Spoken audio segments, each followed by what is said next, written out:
다니엘서 12장 1절부터 4절 한 절씩 교독하겠습니다. 제가 먼저 1절 봅니다. 그때 내 민족을 호위하는 큰 군주 미가엘이 일어날 것이요 또 환란이 있으리니 이는 개국 이래로 그때까지 없던 환란일 것이며 그때에 내 백성 중 책에 기록된 모든 자가 구원을 받을 것이라. 땅 끝 같은 작은 자들은 아는 자들은 깨어나 영생을 받을 자도 있겠고 수치를 당하여서 영원히 부끄러움을 당할 자도 있을 것이며 지혜 있는 자는 궁창의 빛과 같이 빛날 것이요 많은 사람들을 옳은 대로 돌아오게 한 자는 별과 같이 영원토록 빛나리라. 다니엘아 마지막 때까지 이 말을 간수하고 이 말을 무궁하라. 많은 사람이 빨리 왕래하며 지식을 더하리라. 아멘.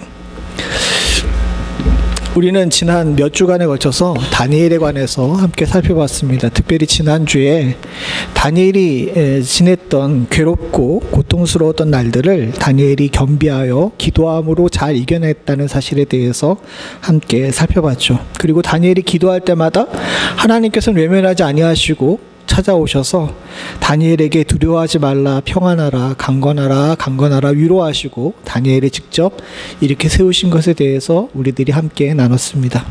사랑하는 성도님들, 우리 모두도 다 괴롭고 힘든 날을 거칩니다. 그러나 사랑하는 성도님들과 제 가운데 엎드려서 주님 앞에 기도하면 주님께서 찾아오셔서 두려워 말라, 평안하라, 강건하라 이렇게 세워주실 줄로 믿습니다. 아멘 하신 분들은 다 그 복을 누리실 줄로 믿습니다. 오늘은 다니엘에 관해서 마지막으로 살펴보는 날입니다. 이 시간에 우리가 함께 살펴보면서 다니엘이 기도하며 이겼다는 건 알겠어요. 그런데 다니엘이 전체적으로 볼 때 우리가 저번에 살펴봤던 것처럼 6장과 12장에 성공한 인생을 사람으로 평가를 받는데, 그럼 다니엘이 그렇게 성공할 수밖에 없었던 인생의 중요한 키포인트가 무엇인가?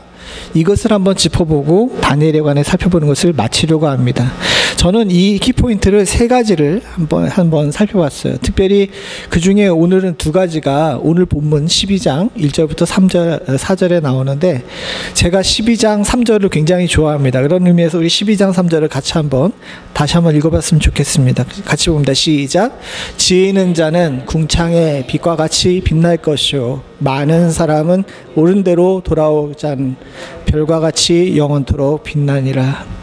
저는 우리 사랑하는 성도님들이 하늘의 해같이 또 저 밤의 별과 같이 영원토록 빛나시는 분들이 다 됐으면 좋겠습니다.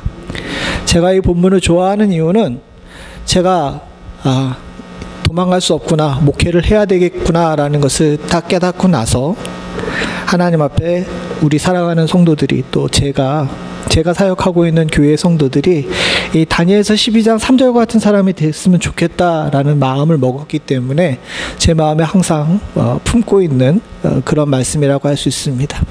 세상이 많이 어두워졌고 혼란스러운 때입니다. 어떻게 보게 되면 다니엘의 시대나 우리 시대나 별반 다를 바가 없을 것 같아요.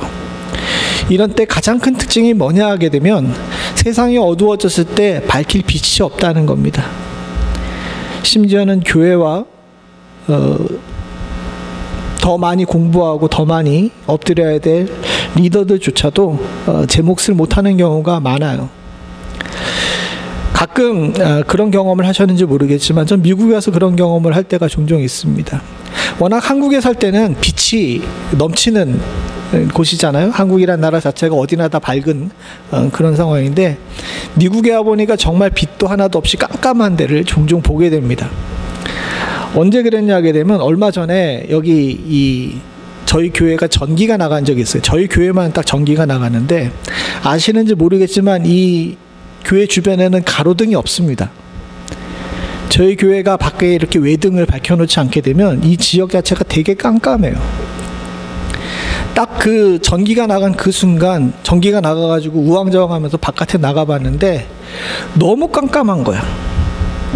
그때 확 두려움이 다가오게 되더라고요. 제가 뭐 원래부터 겁이 많아서 그런 것이 아니라 이 깜깜함이라는 것 자체, 어둠이라는 것 자체가 인간에게 주는 두려움이 있는 겁니다. 사실 그렇습니다. 세상에 많은 사람들이 지금 혼란스러워하고 힘들어하는 이유 중에 하나가 뭐냐 하게 되면 세상이 깜깜해요. 해가 떠 있는데도 불구하고 어디가 옳은지를 제대로 분간할 수가 없는 시대 속에 살고 있습니다. 요즘 들어 목소리 큰 사람들이 많고 정치적으로 갈리고 세대별로 갈리고 성별로 갈리는 가장 큰 이유 중에 하나가 뭐냐 하게 되게 되면 뭔가 제대로 된 빛이 없기 때문에 그래요. 그런데 이 다니엘에게 주신 하나님의 말씀, 그리고 우리가 품어야 될 이 다니엘서 12장 13절은 다니엘서 12장 전체가 끝날 마지막에 대해서 이야기하고 있는 묵시인데, 이 가운데서 이 3절이 이 마지막 때를, 끝날을 밝히는 이정표와 같은 말씀이라고 할 수 있고, 그것을 주님께서는 누구에게 맡겨주셨냐면 바로 저와 여러분들에게 맡겨주신 겁니다. 하나님께서 어느 날 UFO 같은 걸 떨어뜨리셔서 여기가 이정표다라고 이야기해 주는 것이 아닙니다. 주를 믿고 주를 경외하고 주 앞에 겸비해서 나아가는 사람들을 택하셔서 하늘의 해와 밤의 별을 만드셔서 영원토록 빛나게 하심으로 등대 삼아 주시는 줄로 믿습니다. 그 몫을 우리가 해야 되는 거예요. 그리고 그 몫을 잘했던 다니엘이 우리들에게 주는 교훈이 있어 오늘 함께 살펴보려고 합니다. 말씀에 더 집중해서 들어가 보게 되게 되면 다니엘이 칭찬받고 성공했었던 세 가지 요소가 있는데, 그 첫 번째 요소는 누차 계속 얘기하지만 다니엘이 무릎 꿇고 감사하는 사람, 즉 기도하는 사람이었기 때문에 그렇습니다. 다니엘의 승리 요소의 첫 번째는 기도입니다. 이거는 부정할 수가 없어요. 왜냐하면 다니엘이 어려울 때마다 그가 엎드려 기도했거든요. 그래서 다니엘에 대해 이야기할 때 우리가 지난주에 살펴봤던 것처럼 다니엘서 10장 12절에 이렇게 얘기하죠. 그가 내게 이르되 다니엘아 두려워하지 말라. 내가 깨달으려 하여 내 하나님 앞에 스스로 겸비하기로 결심하던 첫날부터 내 말이 응답받았으므로 내가 내 말로 말미암아 왔느니라. 여기서 다니엘에 대해서 이야기를 하면서 다니엘을 어떤 사람으로 규정했냐 하게 되면 하나님 앞에 스스로 겸비하기로 결심한 사람이라고 이야기를 합니다. 이 겸비라는 단어가 무엇입니까? 겸비라는 단어가 한국말에는 두 가지 의미로 쓰이는데, 아주 가장 많이 쓰이는 것이 뭐냐 하게 되면 두 가지 덕목을 함께 가지고 있다 해가지고 문무를 겸비하다 할 때 이런 때 쓰죠. 그 겸비와 다른 한자로 여기 나온 겸비가 뜻하는 것은 뭐냐면 무릎 꿇고 엎드리다 라는 뜻입니다. 무릎 꿇다 혹은 엎드리다. 무릎 꿇고 엎드리다는 것은 앞에 계신 분에 대한 복종이자 공경, 그리고 그분을 높이는 마음의 표현입니다. 다른 곳에서는 무릎 꿇었다 뭐 이런 표현을 쓰는데, 유독 다니엘에게 앞에는 스스로 겸비했다라는 이야기를 자주 쓰는 이유는, 다니엘의 겸비는 어떤 사람이 그랬던 것처럼 급할 때 꿇는 무릎이 아니었다는 거예요. 그는 전심과 전력으로 앞에 계신 분, 즉 하나님께 대해 복종하는 마음으로 하나님을 섬겼다는 겁니다. 스스로 겸비하다라는 말 자체가 자신이 가지고 있던 교만, 즉 내 인생을 내 뜻대로 할 수 있다라고 생각했던 그 마음을 내려놓고 오로지 내 앞에 계신 분만이 나의 인생을 주관하실 분이라는 사실에 대한 온전한 고백을 담고 있는 거예요. 그리고 그 낮아짐을 통하여서 앞에 있는 분이 긍휼을 베푸시는 것까지 이 겸비 안에 담겨 있습니다. 다니엘은 그런 사람이었습니다. 그가 높은 자리에 올랐음에도 불구하고 항상 하나님 앞에 나아가 복종할 줄 아는 사람이었다는 거죠. 그것이 가장 잘 드러나는 것이 6장에 나와 있는 6장 10절의 말씀입니다. 같이 한번 읽어보죠. 시작. 다니엘이 이 조서 옆에 왕의 도장이 찍힌 것을 알고도 자기 집에 돌아가서는 윗방에 올라가 예루살렘을 향하여 창문을 열고 전에 하던 대로 하루 3번씩 무릎 꿇고 기도하며 그의 하나님께 감사하였더라. 저 무릎 꿇고 기도하다는 것 자체가 자신이 해결할 수 없는 문제 앞에서 다니엘이 겸손했다, 겸비했다라는 것을 우리들에게 알려주고 있습니다. 그리고 다 아시는 것처럼 다니엘은 기도할 때마다 하나님의 응답을 체험했어요. 근데 솔직하게 얘기해 보죠. 다니엘의 인생의 전체에 걸쳐서 다니엘이 했던 기도마다 하나님께서 다 응답하셨을까요?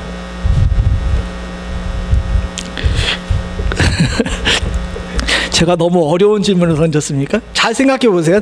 다니엘이 평생 동안 80 이상을 살았거든요. 80 이상을 사는 동안 기도할 때마다 모든 기도에 다 하나님이 응답하셨을까요? 솔직하게 얘기해봐요. 했을 것 같아요? 안 했을 것 같아요? 안 했을 거예요. 그가 응답 받은 기도만 성경에 기록했기 때문에 우리가 착각을 하는 경우가 많은데, 생각을 해보십시오. 그가 기도하는 동안에 다니엘도 감정에 치우쳐가지고 기도했던 적이 분명히 있었겠죠. 생각해 보십시오. 나라가 멸망하고 성전이 불타오른다는 소식을 들었는데 그의 마음 가운데 이 문제 앞에서 하나님 앞에 원망하는 마음이나 이 일을 저지른 사람들에 대한 복수의 마음이 없었을까요? 그런 기도도 분명히 했을 텐데 응답이 없었습니다. 그러나 다니엘의 응답받는 기도들을 보게 되면 한 가지 공통점이 있는데 뭐냐 하게 되면, 다니엘이 자기 주장하지 않고 하나님 앞에 겸비의 기도했을 때는 응답이 있었다는 겁니다. 이걸 우리들이 캐치해야 돼요. 한없이 자신을 낮추고 하나님 앞에 내 인생을 맡기면서 주님 앞에 나아가 엎드려 간구하는 것, 특별히 이 사자굴 사건 앞에서 자신이 이 문제를 피할 수 없다라는 사실을 알고 하나님 앞에 자신을 한없이 낮추면서 주님 앞에 기도할 때 하나님께서 그럴 때는 응답을 하시더라는 겁니다. 우리들이 기도할 때 응답이 없는 가장 큰 이유 중에 하나가 뭐냐 하면요, 죄송한 얘기지만 고개가 너무 뻣뻣해요. 우리가 고개가 너무 뻣뻣하니까 하나님이 기도해도 하나님께서 그래? 아직 덜 됐구나, 밥이 덜 익었구나 싶으셔가지고 응답을 안 하시는지도 모릅니다. 다니엘의 기도들을 보게 되게 되면 그의 무릎이 점점 낮아지는 모습을 보게 돼요. 그 절정이 바로 이 6장 10절에 나와 있는 사자굴 사건 앞에 있는 다니엘의 모습입니다. 그는 문 앞에 붙어있는 조서를 봤어요. 내가 이 일을 행하게 되게 되면 반드시 이 일로 말미암아서 목숨이 위태롭다는 사실을 잘 알고 있었습니다. 그럼에도 불구하고 다니엘은 하나님 앞에 무릎을 꿇습니다. 그가 그런 상황 속에서도 겸비할 수 있었던 겁니다. 그리고 이 무릎을 꿇는다라는 이 표현 앞뒤로 아주 중요한 이 무릎 꿇을 수 있는 다니엘의 능력의 이유가 나오는데, 그 첫 번째는 뭐냐 하게 되면 전에 하던 대로예요. 그가 무릎을 꿇었는데 전에 하던 대로 무릎을 꿇었다는 겁니다. 즉 이 무릎을 꿇고 하나님 앞에 겸비했다는 것은 어느 날 갑자기 급하면 때 나오는 것이 아니라 미리부터 다 준비되고 연습되어 있었다는 사실을 우리들에게 이야기해 주고 있습니다. 다니엘의 인생 전체를 보면 그렇습니다. 사랑하는 성도님들, 다니엘은요 아주 어릴 때부터 인생이 내 뜻대로 안 된다는 그 사실을 너무 잘 알았어요. 10대 때 쫓겨가지고 붙잡혀가지고 포로로 먼 타국에 가가지고 말도 안 통하는 곳에 갇혀서 남들이 시키는 공부를 해야 됐습니다. 그에게는 자유라는 게 없었어요. 그가 그의 인생을 택할 수도 없었고 그의 인생을 주관할 수도 없었고 그의 인생의 주인이 될 수도 없었습니다. 그럴 때 다니엘이 택한 것은 내 인생이 내 뜻대로 안 되니까 그래 시대에 따라서 남들이 시키는 대로 그저 끌려다니자, 이렇게 하지 않았다는 겁니다. 그는요 자신이 인생이 내 뜻대로 안 된다라는 그 생각을, 그것을 깨닫게 된 그 순간 진정한 인생의 주인 앞에 무릎을 꿇기 시작했습니다. 그래서 겸비하기로 작정했던 거죠. 어렸을 때부터. 이런 다니엘의 기도는 오랜 시간 동안 꾸준히 갖고 온 겁니다.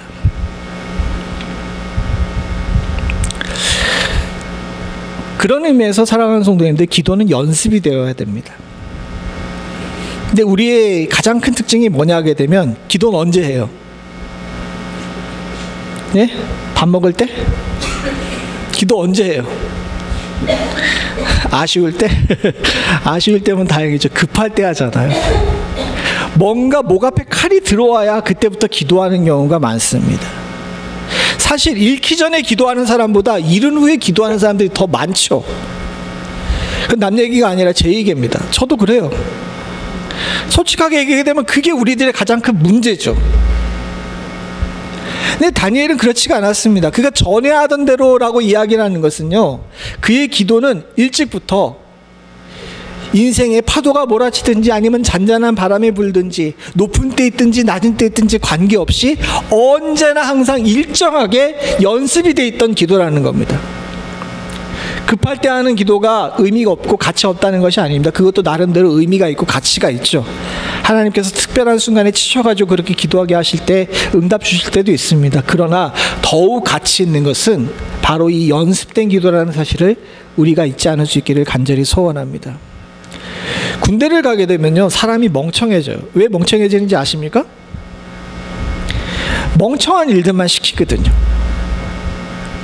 아니, 이거 딱 읽어보고 한 번만 연습하게 되면 단번에 아는데 지속적으로 잊을 만한 때가 되면 또 시키고 또 시키고 또 시킵니다. 비슷한 일을 권투 선수가 그렇습니다. 여러분, 권투 선수가 왜 이렇게 해가지고 원투 원투 이러잖아요? 맨날 똑같은 거 연습해요. 막 수천 번 수만 번씩 합니다. 그거 왜 그럴까요? 예? 급할 때 자기도 모르게 반사적으로 그렇게 나오라고 그렇게 연습을 하는 겁니다. 군인도 그렇고 운동선수도 한 가지 특징인데 뭐냐 하게 되면 생각하고 나서 뭘 하게 되면 안 돼요. 바로 찌를 때 바로 나와야지 위기를 넘길 수가 있습니다. 성도의 상황도 마찬가지입니다. 사랑하는 성도는 우리 영적 전쟁터에 살고 있어요. 생각하고 판단하면서 모든 일을 다 처리할 수는 없습니다. 우리들이 진정이 마지막 때에 승리하며 살기를 원한다면요, 다니엘처럼 연습된 삶을 살아야 되는데 그 연습이 하나님 앞에 무릎 꿇고 기도하는 것, 즉 겸비였다는 거죠. 우리도 그런 지혜가 있기를 간절히 소원합니다. 그의 꿇은 무릎은요, 사랑하는 성도님들, 흔들리지 않은 일상의 상징입니다. 세상이 요동쳐도 난 이 일상을 지키겠다는 상징이에요. 또한 더불어 그의 엎드림은 일평생 하나님을 섬기는 사람의 당당함입니다. 목에 칼이 들어온 상황임에도 불구하고 엎드릴 수 있었던 건 얼마나 당당합니까? 우리의 삶에도 그런 기도의 능력이 있을 수 있기를 간절히 소원합니다. 오늘날 많은 성도들이 쫓겨다닙니다. 세상에 치여다닙니다. 삶에 끌려다닙니다. 왜 그렇게 됐을까요? 다니엘은 무릎을 꿇으면서도 당당하고 존귀하고 아름다워 보이는데 우리는 그렇지 못한 이유는 겸비함에 대한 연습, 내 인생의 주인이 하나님이라는 사실에 대한 연습이 부족하기 때문인 줄로 믿습니다. 그런 의미에서 다니엘이 성공한 이유는 단순히 기도했기 때문이 아니라 그가 겸손을 연습한 기도가 있었기 때문이라는 사실을 저와 여러분들이 잊지 않을 수 있기를 간절히 소원합니다. 그리고 이 겸손의 연습이 결국 뭘로 나오냐 하게 되면요, 이 무릎 꿇음의 뒤에 나오는 단어, 얘기가 뭡니까? 하나님께 감사했다는 겁니다. 다니엘은 이 상황 속에서 감사의 기도를 합니다. 어려운 상황을 맞이했음에도 불구하고 자신의 급한 상황을 아뢰지 않아요. 그는 감사했습니다. 근데 다니엘이 원래부터 이런 기도한 것이 아닙니다. 그가 앞에 나와 있던 1장부터 5장까지 나와 있는 기도를 보게 되면 다니엘도 급할 때 급한 거 얘기해요. 하나님, 나 죽게 생겼습니다. 2장에 그렇게 기도하잖아요. 또 벨사살 앞에 불려가지고 그것을 풀이할 때 5장에 보게 되게 되면 하나님 지혜를 달라고 기도합니다. 급할 때마다 그렇게 기도했어요. 근데 유독 6장에서 하나님 나 살려주세요라고 기도하지 않아요. 그가 하나님께 그냥 감사하는 기도를 합니다. 왜 이렇게 할 수 있었을까요? 그의 믿음이 자라나고 하나님께서 나와 함께 하시다는 사실을 알고 겸비함을 연습했기 때문에 어느 순간인가 다니엘은 성숙한 자리에 이르러서 간구보다는 감사의 기도로 기도의 자리가 옮겨진 겁니다. 간구하십시오. 주님께서도 얘기하셨듯이 구하고 찾고 두드려야 합니다. 그런데 사랑하는 성도님들, 저는 여러분들이 간구하는 기도와 더불어 감사하는 기도의 시간이 늘었으면 좋겠습니다. 왜 감사할 수 있냐 하게 되면 나의 지나왔던 매 순간순간이 오로지 하나님의 은혜라는 사실을 깨닫는 깨어있는 성도의 기도이기 때문에 감사할 수 있는 거예요. 그리고 또한 앞으로 주실 은혜가 내게 차고 넘침에 대해서 알고 있기 때문에 감사하는 겁니다. 사자굴 앞에서도 그렇게 할 수 있었던 것은 내 인생의 주인 자체가 하나님이시라는 사실에 대한 인정이자 고백입니다.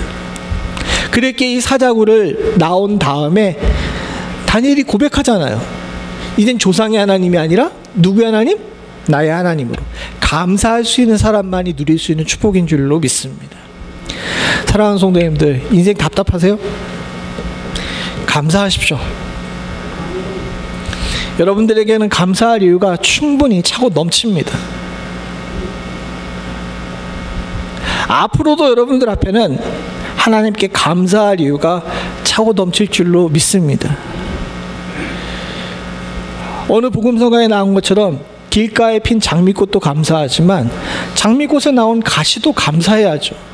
왜 가시에 감사할까 곰곰이 생각해 봤더니 그 가시가 없었으면 그 장미꽃이 내 눈앞에 뜰 때까지 남아있을까요? 안 남아있을까요? 안 남아있죠. 이쁜 장미를 봤으니 나보다 먼저 온 사람이 꺾어요? 안 꺾어요? 꺾었겠죠.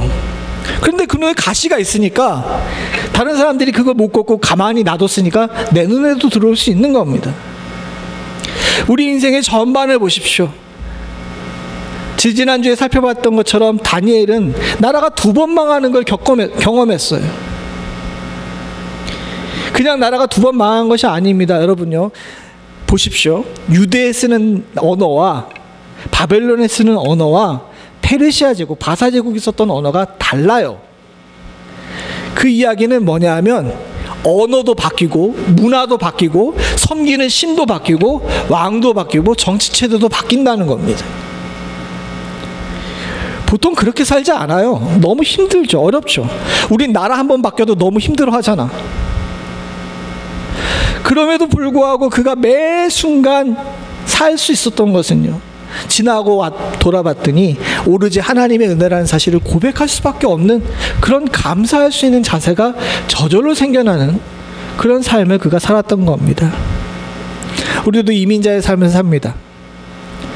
사랑하는 성도님들, 우리의 뒤를 돌아다 보십시오. 여러분들이 지금 여기 있는 것 자체, 여기 편안하게 앉아있는 것 자체가 기적 아닙니까? 그렇다면 우리에겐 감사할 이유가 충분한 줄로 믿습니다. 다니엘이 성공할 수 있었던 2번째 요소가 있습니다. 그것은 뭐냐 하게 되면 다니엘은 지혜 있는 자가 됐기 때문에 성공할 수 있었습니다. 다니엘의 승리 요소를 지혜라고 할 수 있어요. 다니엘에서 전반을 볼 때 다니엘을 소개하는 단어 중에 가장 중요한 단어가 지혜입니다. 무려 이 짧은 12장밖에 안 되는 이 성경에 지혜라는 단어가 26번이나 나와요. 근데 이 지혜를 분석해 보게 되게 되면요, 3종류가 나오는데 하나님께서 다니엘에게 지혜를 주셨다. 그리고 또 하나는 다니엘은 지혜 있는 사람이다. 또 한 가지는 뭐냐 하게 되면 다른 사람이 다니엘을 지혜 있다라고 이야기할 때 이 3종류의 단어가 거의 다 쓰입니다. 하나님께서는 혼란의 시대를 사는 다니엘에게 지속적으로 지혜를 주셨습니다. 그걸 어떻게 표현하냐게 되면 다니엘서 1장 17절에 보게 되면 하나님이 내 소년에게 학문을 주시고 모든 서적을 깨닫게 하시고 지혜를 주셨으니 다니엘이 또 모든 환상과 꿈을 깨달았더라 라고 이야기하면서 다니엘이 처음 겸비하기로 작정한 그때부터 하나님께서 지혜를 주셨어요. 그 밑에 있는 것은요, 9장에 나와 있는 건데 9장 22절 같이 봅니다. 시작. 내게 가르치며 내게 말하여 이르되 다니엘아, 내가 이제 내게 지혜와 총명을 주려고 왔느니라. 이때는요, 나이가 한참 많이 먹은 다음이거든요. 그 이야기는 뭐냐 하게 되면 다니엘은요, 처음 하나님 앞에 겸비했을 때부터 시작해가지고 나이 많아가지고 총리가 될 때까지 하나님께서 시시때때로 지혜를 어떻게 하신 겁니까? 계속 공급해 주신 거예요. 즉 다니엘의 지혜는요, 이례적으로 하나님께 받은 지혜가 아니라 하나님과 교통하면서 계속 주님께서 공급하셨던 마르지 않는 샘과 같은 지혜였다는 겁니다. 우리에게도 그런 지혜가 필요해요. 인생에 성공하려면요, 사랑하는 성도님들과 저에겐 지혜가 필요합니다. 근데 지혜는요, 여기 다니엘의 모습처럼 단번에 한 번 얻는 것이 아닙니다. 오성이 뛰어나가지고 있는 것마다 깨닫고 오래 기억하고 이런 것이 지혜가 아닙니다.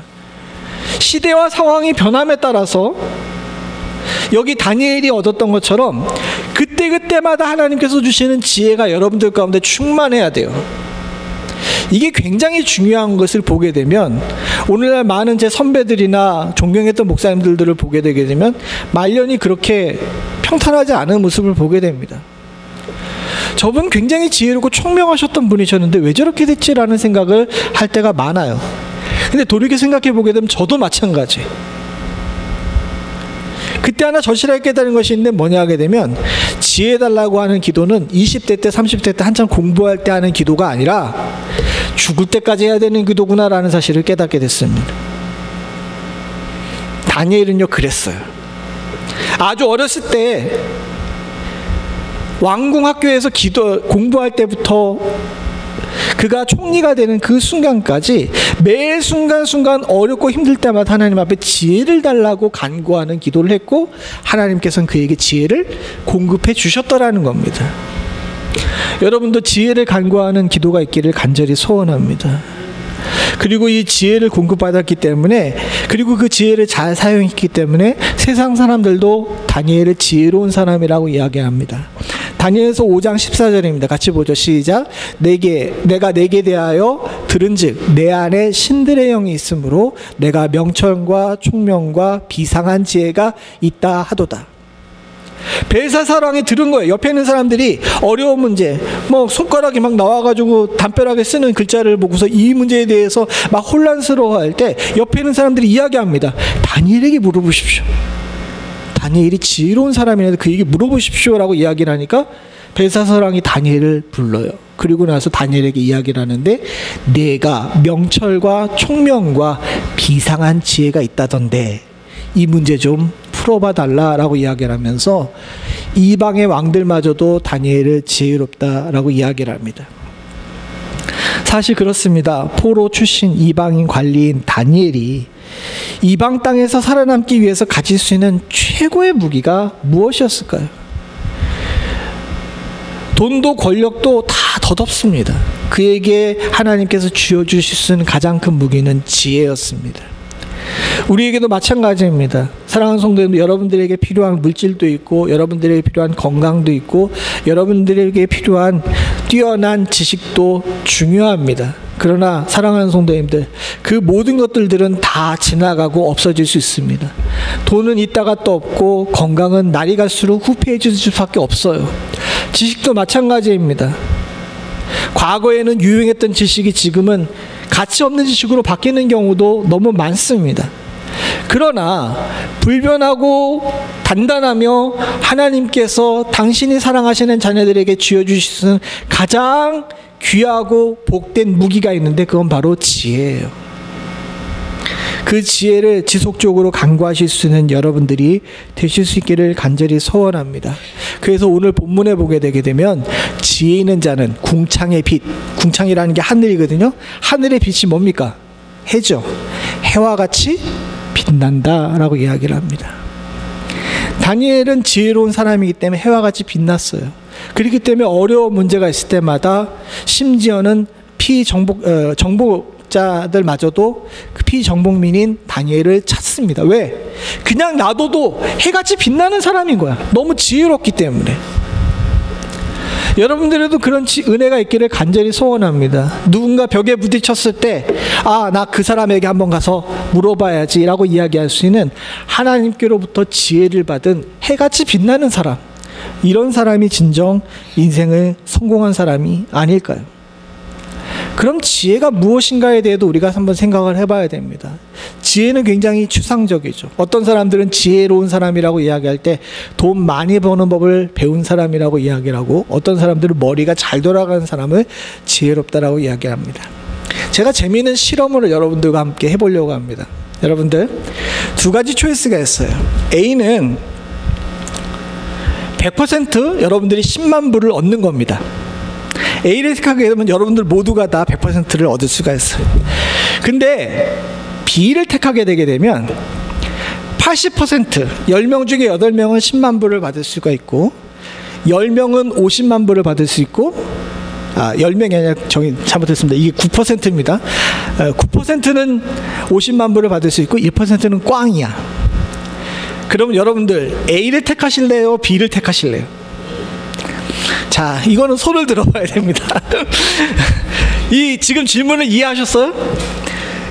모두가 다 택하게 되면 다 10만 불을 받는 거고, 이쪽에서는 80%는 10만 불을 받고 9%는 50만 불을 받고 1%는 꽝이야. 그러면 이제 높이 들면 우리의 속마음을 다 들키니까 이렇게 말고 이렇게만 드시기 바랍니다. A를 택하실 분 손 들어보세요. 다 들어야 돼요. 한 명도 빠짐없이. 빨리 마음을 결정하세요. A를 택하실 분, 이걸 택하실 분, 예. B를 택하실 분 손 들어보세요. 예. 역시 압도적으로 B가 많습니다. 그냥 제가 하는 이야기가 아니라 이게 다니엘 케네스라는 지금 프린스턴 대학, 그때는 이제 버클리의 교수였는데, 경제학 교수였는데 2002년 노벨 경제학상을 받은 전망 이론이라는 이론입니다. 그 이론의 핵심은 뭐냐 하게 되면 인간은 리스크가 있을 때는 안정적인 것을 취하는 것이 본능이다라는 것이 이론이에요. 경제학 이론으로 그걸로 노벨상을 받았습니다. 그 내용이 뭐냐 하게 되면 모든 사람들은 이와 같은 문제가 있을 때 대부분 다 거의 100% 이걸 택한다는 거야. 여기는 리스크라는 1%라는 꽝이 있기 때문에 이 리스크 앞에서는 모험을 택하지 않고 안정적인 걸 택한다는 거죠. 근데 여러분들은 지금 A보다는 B를 압도적으로 많이 택하셨어요. 왜 이런 일이 벌어질까요? 전 세계 유일하게 한국인만 B를 택한답니다.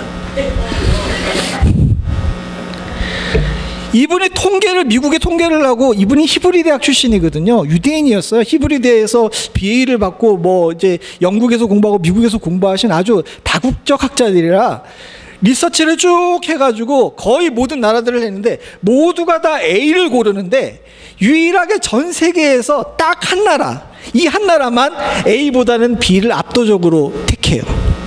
누구? 한국인이라는 거죠. 이분이 평생의 고민인 거야. 2002년에 그 노벨상을 받는데 그 뒤로 한국의 학자들을 만날 때마다 니네는 왜 이 이론을 안 따르냐고 계속 물어본답니다. 그래서 이것 때문에 한국의 경제학자들이 연구를 해봤어요. 왜 우리 민족은 이 B를 택할 것인가? 왜 위험을 택하는 것인가? 라고 생각을 해봤더니 뭐 여러 좋은 얘기가 있어요. 한 가지는 수학적인 겁니다. $10,000 곱하기 0.1을 하게 되면 $10,000죠. 10만 달러죠. 그런데 여기를 $100,000 곱하기 0.8, 그 다음에 50만 달러 곱하기 0.08, 그리고 꽝 곱하기 0.2를 해가지고 수학적으로 계산하게 되면 이쪽의 기대치는 10만 달러인데 이쪽의 기대치는 13만 5천 달러랍니다. 그러니까 수학적으로 계산해 봤을 때 한국인들은 머릿속에서 딱 해가지고 이거보다는 이게가 총액이 더 유리한데? 라고 하면서 총액이 더 유리한 쪽을 택한다는 거예요. 똑똑하죠? 또 한 가지는 뭐냐 하게 되면 한국인들은 모험적이고 도전적이고 진취적이래요. 심리학적으로 볼 때 다른 나라 사람들보다. 안정적인 걸 취하기보다는 조금이라도 더 가능성 있는 것을 택하는 것이 생존에 유리하다는 것을 본능적으로 깨닫는데요. 왜? 옆에 이웃들이 하나는 덩치 크고 힘이 세고 하는 쪽은 언제든 뒤를 찌를 수 있는 나쁜 이웃들과 함께 살기 때문에 본능적으로 생존욕이 강하기 때문에 그렇답니다. 좋은 식으로 다 이야기를 했는데 제가 볼 땐 다른 게 아니에요. 한국 사람들이 그냥 돈을 좋아하는 거야. 혹시나 내가 50만 불 이러면서 저거를 택하는 거죠. 좋게 얘기해서 우리가 지혜로운 민족이고 그래서 나온 결론이 뭐냐 하면은 혼란스러운 세상일수록 한국인들이 더 지혜롭게 대처할 수 있다라고 이야기를 하는데 신학자인 제 입장에서 볼 땐 그건 다 거짓이야. 저런다 그래가지고 생존하지 않습니다. 제가 요즘 스트레스 받고 힘들어하는 일 중에 하나가 있는데 아무리 설득을 하고 해도 예수 안에 살기게 하기가 쉽지 않은 사람과 대화를 하고 있습니다. 예수 안에 사는 것만이 너의 인생을 지킬 수가 있다라고 이야기를 하는데 그분은 그렇게 생각을 하지 않아요. 예수가 밥을 먹여 살려주지 않고 예수가 내 수입을 더해주지 않는다라고 생각을 합니다. 나의 성공한 삶에 있어가지고 예수가 그 어떤 가치도 없다라고 이야기를 하면서 논리적으로 나와요. 근데 솔직하게 이야기하게 되면 이 믿음이라는 문제가 논리적인 해설로 되는 문제가 아니잖아요. 저는요, 앞에 나왔던 다니엘에게 하나님께서 지신 지혜를 대해서 이렇게 이야기합니다. 모든 학문을 주시고 모든 서적을 깨닫게 하시고 이거와 별개로 지혜를 주셨다는 얘기가 왜 구분되어 있는지를 요즘에서야 절실하게 깨달아요. 학문을 주시고 서적을 깨닫게 하시고 이거는 총명이죠. 근데 진짜 지혜가 있는데 그것이 뭐냐 하게 되면 하나님을 경외하는 방법, 즉 믿음을 주시는 겁니다. 다니엘의 성공 요인이 지혜를 얻었다라고 이야기를 하는데, 그래서 다니엘서를 처음부터 끝까지 다시 한번 쫙 읽어봤더니 다니엘이 단순히 꿈을 잘 해석했기 때문에, 아니면 그가 지혜롭게 대처하는 행동을 했기 때문에 그를 지혜롭다고 한 것이 아닙니다. 다니엘서의 쭉 내용을 보게 되면 다니엘은 꿈을 해석하면서도, 다니엘은 징조를 해석하면서도, 심지어는 사자굴에 들어가면서도 하나님을 경외하는 부분에 대해서 계속 얘기를 해요. 앞에 나와 있는 학문을 주시고 서적을 깨닫게 하는 것은 우리 인생 사는 지혜라고 할 수 있습니다. 아까 전에 그 10만 불, 5만 불 그런 얘기처럼 그렇게 할 수 있죠. 그러나 진짜 본질적 지혜는요, 잠언 1장 7절에 나온 것처럼 하나님을 경외하는 법을 아는 것인 줄로 믿습니다. 주를 경외하는 것이, 여호와를 경외하는 것이 지혜, 지식의 근본이에요. 근데 어리석은 자는 자신이 알고 있는 서적을 깨닫고 더 유리한 것들을 판단하는 것을 지혜로 알아가지고 거짓된 지혜에 마음이 쏠려서 미련한 자로 사는 경우가 많음을 우리는 잊지 말아야 될 줄로 믿습니다. 사랑하는 성도님들, 여기 똑똑해서 박사학위 받으신 분들도 많고요, 대학 교수님들도 계십니다. 사실 미국까지 와가지고 멤피스 정도 살려면 나름 머리 잘 굴려야 돼요. 아닙니까? 여러분들은 나름 똑똑해요. 그리고 전 세계적으로 봐서 1% 안에 드는 사람일 겁니다. 그런데 그것과 지혜는 다른 차원의 문제예요. 여러분들은 모두 다 지혜로우신 분들이 다 되실 수 있기를 간절히 소원합니다. 마지막으로 사랑하는 성도님들, 다니엘이 성공할 수 있던 세 번째 요소가 있는데 뭐냐면요, 그것은 다니엘이 증인의 삶을 살았던 겁니다. 오늘 읽은 본문의 12장 4절에 보게 되면 시대를 얘기하는 이야기를 하면서 이런 표현을 씁니다. 다니엘아, 마지막 때까지 이 말을 간수하고 이 글을 봉함하라. 여기 같이 한번 읽어보죠. 시작. 많은 사람들이 빨리 왕래하며 지식이 더하리라. 많은 사람들이 빨리 왕래하며 지식이 더하리라. 어느 시대 얘기예요? 지금 우리 시대 얘기죠. 지식이 빨리 돌아다니고 사람들이 아는 것이 많아져요. 아는 것이 많아지면 더 명료하게 진리에 접근할 줄 알았는데 아닙니다. 세상엔 너무 많은 지식이 넘쳐 흐르다 보니까 진짜 진리를 가려요. 안개처럼 뿌옇게 됩니다. 이럴 때 믿는 사람들이 해야 되는 것이 있는데 그것이 뭐냐 하게 되면 3장의 뒷부분에 나와 있는 것처럼 어떻게 해야 됩니까? 많은 사람들을 옳은 대로 돌아오게 한 자, 많은 사람들을 옳은 대로 돌아오게 하는 것들을 우리가 해야 되는 거예요. 그것이 다니엘에게 부여된 임무였고 그를 영광스럽게 만든 것이었고 우리들에게도 마찬가지였습니다. 다니엘의 삶을 돌이켜 보시죠. 느부갓네살 왕이 박사들을 다 죽이려고 그랬어요. 근데 다니엘이 앞장서 가지고 자신의 생명을 구할 뿐만 아니라 불신자이자 우상 숭배자인 바벨론의 박사들의 생명을 구합니다. 뒤에 8장에 보게 되면 70년이 다 되는데 돌아갈 준비 안 하고 삶에 치여가지고 회복의 기미가 보이지 않는 이스라엘 백성들을 놓고 다니엘이 엎드려서 하나님 앞에 회개하며 기도합니다. 이 민족에게 다시 한번 기회를 달라고. 다니엘은 혼자도 잘 살 수 있는 사람이었어요. 그는 이미 총리였고 누구에게나 인정받는 의인이었고 많은 사람들에게 존경받는 그런 존재였습니다. 근데 혼자 살지 않아요. 왜? 하나님께서 내게 은혜 주시고 내게 지혜 주시고 내 겸비함을 받으신 이유는 나 혼자 잘 먹고 잘 살라 그러는 것이 아니라 나로 여기 나와 있는 것처럼 많은 사람들을 옳은 대로 돌아오게 할 임무를 부여하시기 때문이라는 사실을 잘 알고 있었기 때문입니다. 그랬기에 그가 리더로 존경받았고 리더로 존중받을 수가 있었던 겁니다. 말씀을 처음 시작할 때 여러분들이 지금 이 땅에 제가 사역하고 있는 교회 모든 성도들이 해같이 빛나며 별과 같이 영원토록 반짝이길 원한다라고 이야기를 했는데 지금 우리가 그래야 됩니다. 오늘날 교회가 생명력을 잃은 것은요, 혼자 잘 먹고 잘 살기를 위해서 신앙을 변질시키기 때문입니다. 여러분들이 제가 진정으로 밤하늘의 별처럼 빛나길 원한다면요, 저 많은 사람들을 옳은 대로 돌아오게 하는 일을 멈춰서는 안 될 줄로 믿습니다. 저는 여러분들이 아름다운 발걸음을 가진 사람들이 되시길 원합니다. 어느 날 갑자기 생각을 해봤어요. 오늘 아침에도 우리 교사 집사님들과 말씀을 나눌 때 그런 얘기들을 했는데, 이제 저도 앞으로 살 날이 살아온 날보다 더 짧습니다. 이제 친구들이, 뭐 여기 권사님들 앞에서 이런 얘기를 했지만, 이제 친구들이 슬슬 하나 둘씩 이제 먼저 가는 친구들도 있어요. 그럼 이제 슬슬 우리가 뭘 생각해야 되냐면, 우리의 뒷걸음이 아름다웠는지를 한번 생각해 봐야 된다는 겁니다. 여러분들은 뭐를 남기시겠습니까?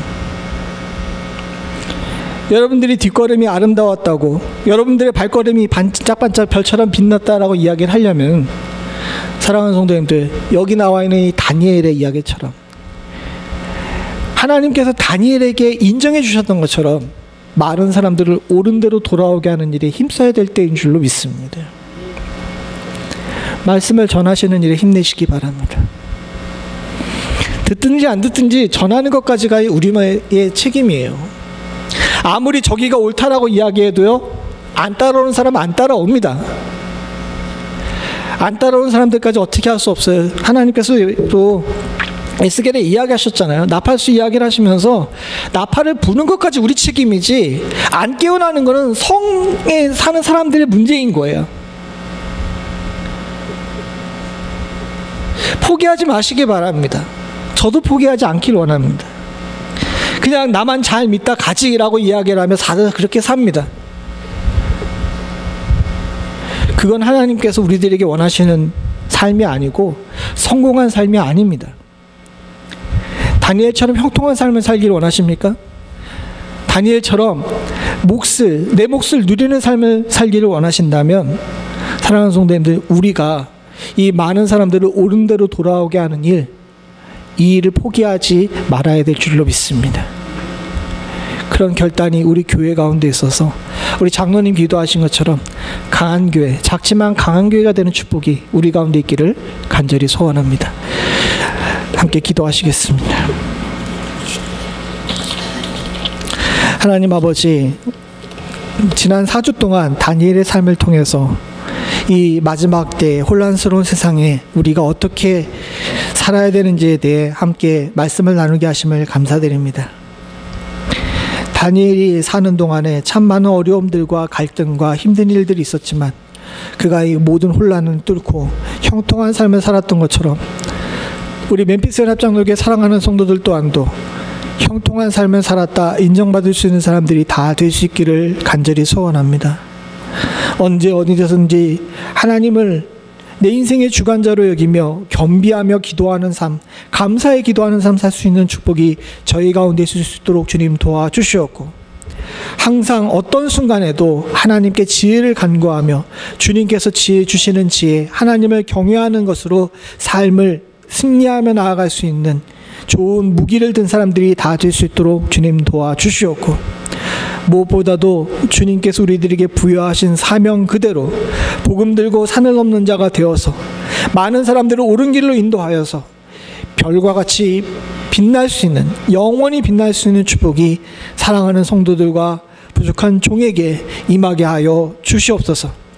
그래서 어느 누군가 우리들의 삶의 뒤를 돌아보면서 그분은 정말 아름다운 삶, 복된 삶, 별처럼 빛나는 삶을 살았다. 하나님 고백할 수 있는 축복이 저희들 가운데도 있게 하여 주시옵소서. 주의 사랑하는 성도들을 주님께서 해처럼 빛나게 하시고 별처럼 빛나게 하실 줄로 믿사옵고 모든 말씀 예수님의 이름으로 간절히 기도드리옵나이다. 아멘.